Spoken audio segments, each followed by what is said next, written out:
মেহেরপুরের গাংনী সীমান্ত দিয়ে ৬০ বাংলাদেশিকে হস্তান্তর করেছে ভারতীয় সীমান্তরক্ষী বাহিনী।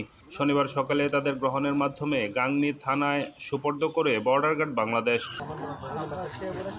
বিজিবি সূত্রে জানা গেছে, সকালে বাংলাদেশের অভ্যন্তরের কাথুলি ও কাজীপুর বিওপি সীমান্ত থেকে প্রায় ১০০ গজ ভেতরে বিজিবি ও বিএসএফের মধ্যে পতাকা বৈঠক অনুষ্ঠিত হয়। বৈঠক শেষে বিএসএফ আটক ৬০ বাংলাদেশিকে বিজিবির কাছে আনুষ্ঠানিক হস্তান্তর করে।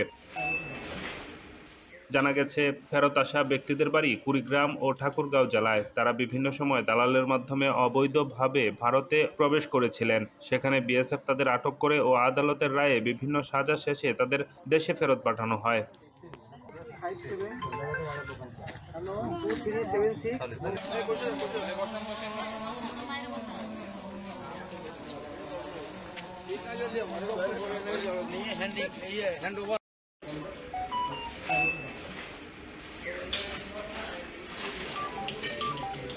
समय का फोटो ले ज़्यादा कितना जब फोटो ले जाएंगे।